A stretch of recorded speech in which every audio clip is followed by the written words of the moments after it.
Boa tarde, meus queridos. Sejam bem-vindos. E hoje nós estamos no terceiro dia de guerra entre Hamas e Israel. Hamas é um grupo terrorista formado da Palestina, né, islâmico, que predominantemente ocupa e governa a faixa de Gaza. Israel, todos nós conhecemos Israel, é o país já muito bem estruturado e consolidado. O meu objetivo aqui nesse vídeo não é analisar a política religiosa da criação do Estado de Israel versus o Estado palestino e o porquê da guerra, e até porque isso são questões religiosas, delicadas, do ponto de vista de cada um tem sua opinião sobre quem deve deter Jerusalém, uma guerra que vem aí mais de 1000 anos, com certeza, ou mais.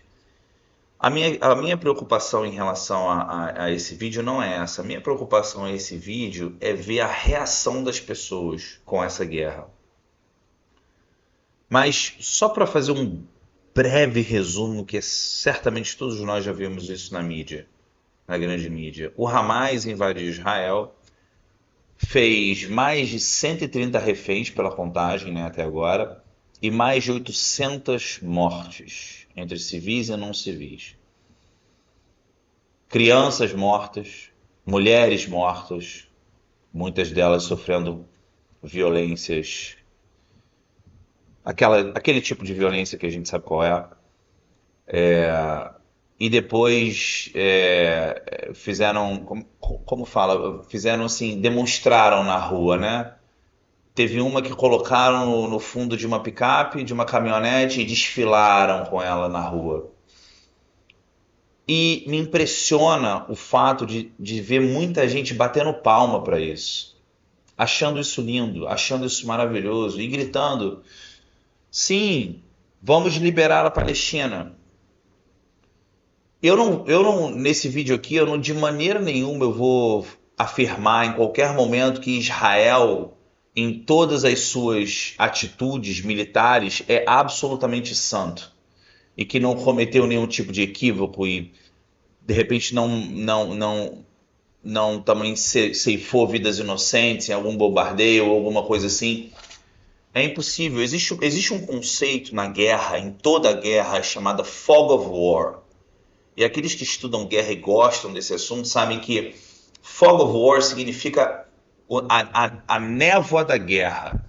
Significa que no meio da guerra, quando está tudo acontecendo, os bombardeios estão caindo, as pessoas estão morrendo, estão fugindo, as pessoas estão atirando, inimigo contra inimigo e muitas vezes até amigo contra amigo, por não entender que aquilo ali é um amigo, não conseguir identificar que aquilo ali é amigo, então acontece o fogo amigo. A névoa da guerra gera um monte de informações que muitas vezes você só vai conseguir destrinchar plenamente essas informações muito tempo depois. Então, nesse momento atual, a gente se encontra nesse nevoeiro de guerra, porque a gente está no terceiro dia e tem muitas informações, as situações são muito fluídicas, mas mesmo assim tem algumas questões que nós conseguimos ter certeza. E a certeza é que, como eu falei no começo, mais de 130 sequestrados, mais de 700, 800 mortes. O Hamas, que é um grupo terrorista que domina e governa a faixa de Gaza, invadiu as fronteiras de Israel, invadiu a casa das pessoas, assassinou famílias e assim sucessivamente. E agora Israel está retaliando a faixa de Gaza como a guerra dita que seja feita. Novamente, o que mais me impressiona são as pessoas que torcem por isso. São as pessoas que veem o seu próprio lado. Supondo que você seja pró-Palestina, se você é um defensor da Palestina e você olha uma mulher israelense, e nesse caso dessa mulher que eu estou citando, ela não é nem israelense, eu acredito que ela é até alemã, alguma coisa assim, mas tem que ser confirmado isso. Seja como for, você vê uma mulher deitada numa picape, morta, e você bate palma para isso e fala assim: uhul, né? Liberta a Palestina. você está direto ou indiretamente, nesse caso eu até diria que diretamente, defendendo aquele tipo de atitude. Basicamente, o que você está fazendo com as suas ações é dizer assim: sim, eu quero que liberte a Palestina, erradicando vidas inocentes. E isso é absolutamente insano, na minha opinião. Isso é a banalidade do mal. E é um conceito que certamente acho que vocês vão me ver falando muito sobre isso aqui no futuro e durante toda essa jornada. Que é a banalidade do mal. É aquela situação onde você não tem coragem de puxar o gatilho, mas você torce por aqueles que puxam o gatilho. Você é tão responsável pelaquela morte, na minha opinião, quanto aquele que, como aquele que puxou o gatilho, porque você está torcendo por aquilo ali. No ambiente de guerra, eu entendo que existe um ódio religioso, né? Existe um conflito muito grande ali. Certamente Israel também já cometeu as suas atrocidades e deve ser condenado pelas atrocidades que cometeu, e assim sucessivamente, se for o caso. Mas vamos falar do estado atual das coisas. Em pleno 2023, você defender a morte de civis inocentes, de crianças sendo raptadas, como isso é fora do padrão de qualquer.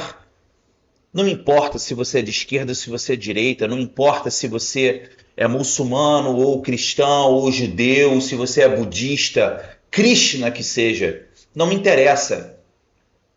Você colocar a sua religião acima de vidas inocentes, de crianças sendo mortas, não há o que se falar.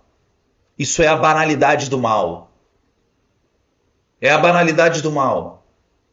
Torcer por esse tipo de coisa, e isso a gente vê no Twitter, é o que mais tem. Pessoas aqui, ó, fazendo rallies, fazendo, né, não protestos, mas fazendo reuniões no meio das ruas, sendo a favor desse tipo de coisa, suportando o Hamas, suportando um braço terrorista invadir um outro país e matar pessoas. Aqui essa mulher, olha o que ela faz, ela vai e cospe ainda no chão, torcendo, validando a morte dessas pessoas. Essa é a divisão que eu já falei aqui em alguns vídeos.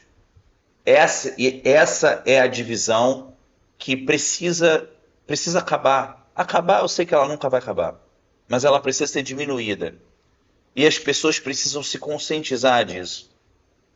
As pessoas precisam se conscientizar que existem princípios que são maiores. Eu entendo que se você é palestino e você deseja aquilo que você entende que é a libertação do seu país ou a união do seu território, eu entendo que você deve sim lutar por isso, mas não dessa forma. Não ao custo de vidas inocentes. Não sequestrando pessoas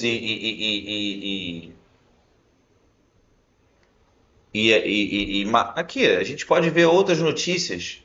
Após ameaçar matar reféns, Hamas diz estar aberto a negociar trégua com Israel. Por que será?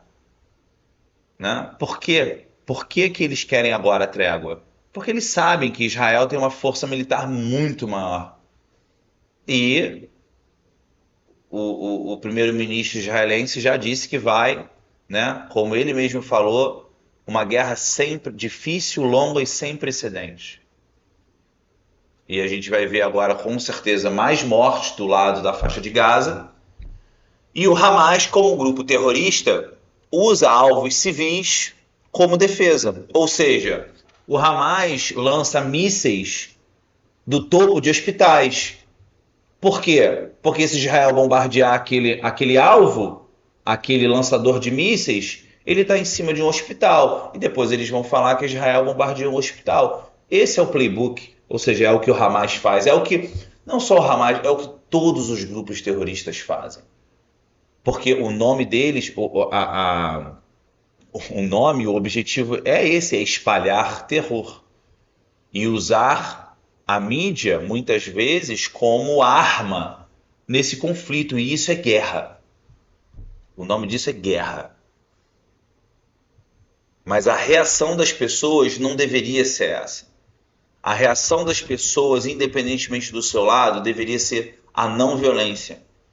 Deveria ser entender que existem vidas inocentes em jogo. Crianças que não têm nada a ver, nasceram agora, não tem nada a ver com um conflito de 1000 anos.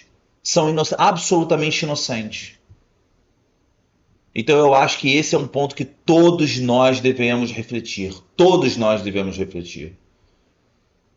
E aí avaliar onde é que estão os seus princípios, ou os princípios acabaram. Ninguém mais tem princípios. Vale tudo. Estilo Maquiavel. Os fins justificam os meios. Se for assim, a mesma coisa pode ser falado por Israel. Israel provavelmente vai aniquilar, ou não sei até quando vai essa guerra com a faixa de Gaza. Mas Israel certamente vai retaliar e vai causar muitas mortes. Se os fins justificam os meios, então vence o mais forte, é isso? Não é assim que deveria ser. A gente tem que repensar esse tipo de atitude, a gente tem que repensar esse tipo de suporte, a gente tem que trazer essas coisas mais para o meio e analisar essas questões sobre princípios. Princípios que têm que ser relembrados na sociedade. Comunhão, amor, empatia até, e assim sucessivamente. É muito difícil verificar que pessoas que se dizem religiosas advogando e torcendo pela morte de crianças e mulheres e batendo palma para aqueles que são mortos e são desfilados na rua como se fossem prêmios. Isso realmente é difícil de descer, é difícil de engolir esse tipo de coisa. Não me interessa de qual lado você esteja, se você é pró-Israel, se você é pró-Palestina. A gente tem que ter a capacidade de discernir e falar a verdade sobre o nosso próprio lado. Se você é pró-Israel e Israel cometeu algum ato errado, você tem que ser capaz de falar, olha, isso está errado. Se você é pró-Palestina e a Palestina cometeu um ato agressivo e errado como esse, você tem que ser capaz também de criticar isso. Eu não entendo que a Palestina como um todo apoia esse tipo de ato cometido pelo Hamas. Como falei desde o começo, Hamas é um grupo terrorista. Considerado terrorista por várias nações, inclusive. Como bater palma para isso? Não é assim que deveria ser. E a gente precisa analisar essas questões e trazer isso mais para um equilíbrio. A gente tem que ser capaz de analisar essas coisas sob certos princípios para que a gente possa unir e lutar pela mitigação desses conflitos. E eu gosto de finalizar com a ONU. A ONU é uma maravilha. A ONU realmente faz um trabalho fenomenal, liderado pelo Brasil. Teve uma reunião emergencial no domingo que nem sequer conseguiu definir a palavra terrorista. O que significa terrorismo? Nem isso foi definido pela ONU. E não se chegou a nenhuma resolução final. A única coisa que a gente pode fazer é acompanhar, torcer para que isso se resolva da melhor forma possível, torcer para que esse conflito se resolva e que as pessoas que torcem por esse tipo de situação, esse tipo de guerra, né, eles entendam as suas ações e retroajam nelas, entendam. E o mais engraçado é que você vê muitas pessoas, isso precisa ser dito, muitas vezes você vê muitos progressistas, por exemplo, você vê o partido PCO dizendo, não, vamos lá, Hamas, tudo certo, e Ao mesmo tempo, essas pessoas que são muito progressistas, advogando, né, pelo Hamas, e tem até algumas notícias que falam que, como é que é? LGBTQIA+, é pró-Palestina. Ótimo. Vai lá para Palestina e vê como é que você vai ser recebido pelo Hamas, se você vai ter a sua liberdade de expressão lá. Vai lá para ver se você vai poder hastear essa mesma bandeira lá. Então existe uma diferença de narrativas muito grande entre o que é a narrativa e o que é a realidade. Se você for num país assim, vai lá, vê se você é livre para você exercer o seu progressivismo exacerbado. Não é. Lembrando que o Hamas é o atual governante da faixa de Gaza. É o governo majoritário. Então, certamente você não vai ter essa liberdade. Seja como for, essa guerra ela precisa acabar, ela precisa, acho que só realmente o tempo e a conscientização das pessoas pela paz é que vai poder ajudar. Um abraço.